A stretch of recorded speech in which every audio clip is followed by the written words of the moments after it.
I'm Eddie Lawrence, and this is Ready for Eternity, a podcast and blog for inquisitive Bible students. Was Rahab really a prostitute? Most Bible readers know the basic outline. 2 Israelite spies slip into Jericho. A woman named Rahab hides them. She hangs a scarlet cord from her window, and her household survives when the walls come down. Familiar story. But somewhere along the way, someone decided to clean it up and claimed that Rahab was not a prostitute at all, but an innkeeper. Now, perhaps she did operate an inn out of her home.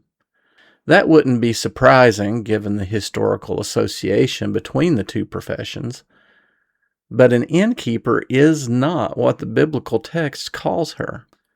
And the story of how that label got attached to Rahab is worth talking about.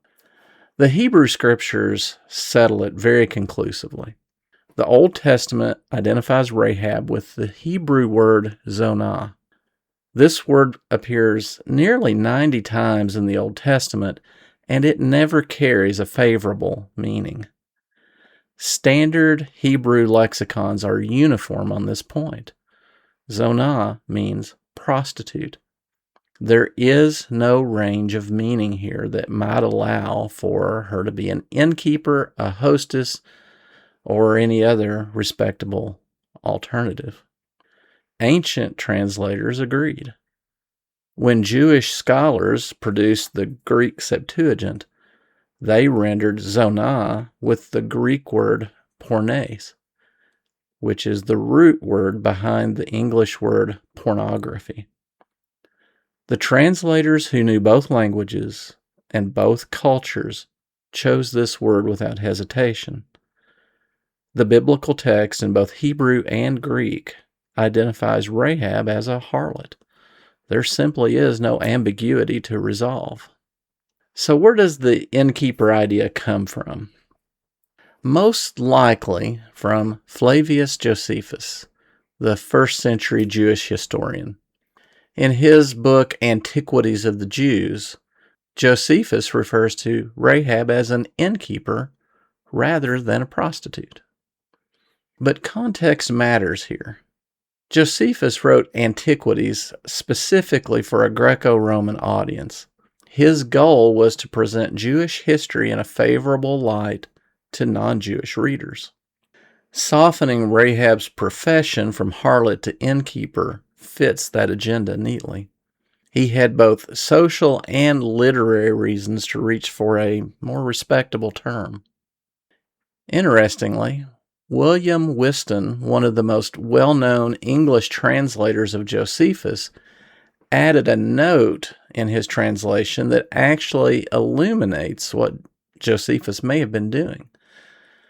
Whiston wrote that it was common enough for innkeepers to also be harlots or to maintain harlots, that the word for innkeeper was routinely used as a stand-in for the other.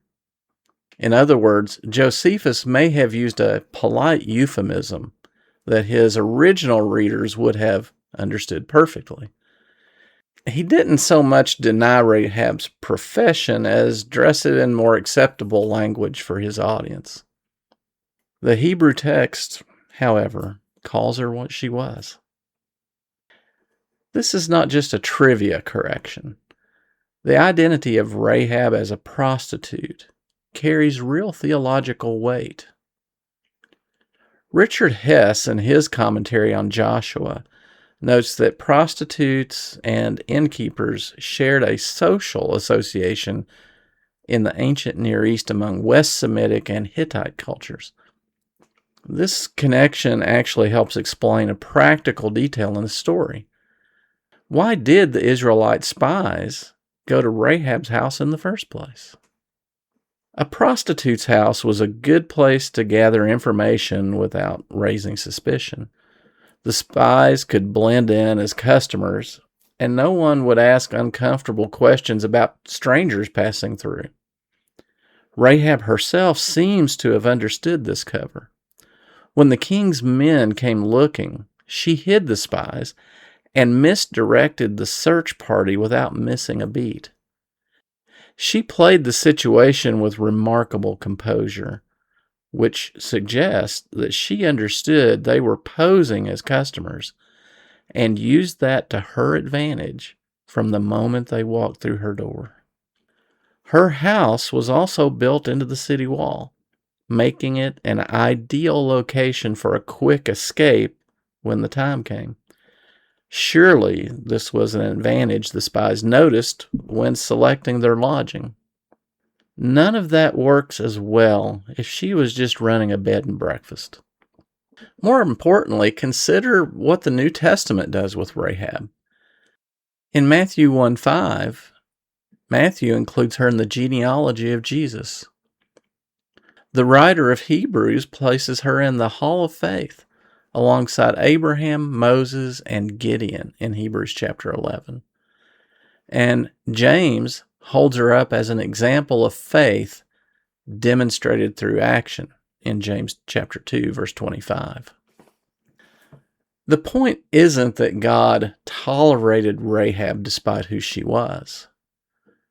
The point is that God saved her, used her, and honored her precisely as a demonstration of what grace does. A sanitized Rahab, a respectable innkeeper, diminishes that story.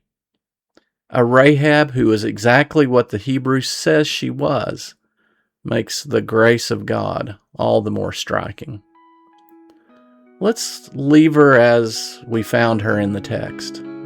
The story is just better that way.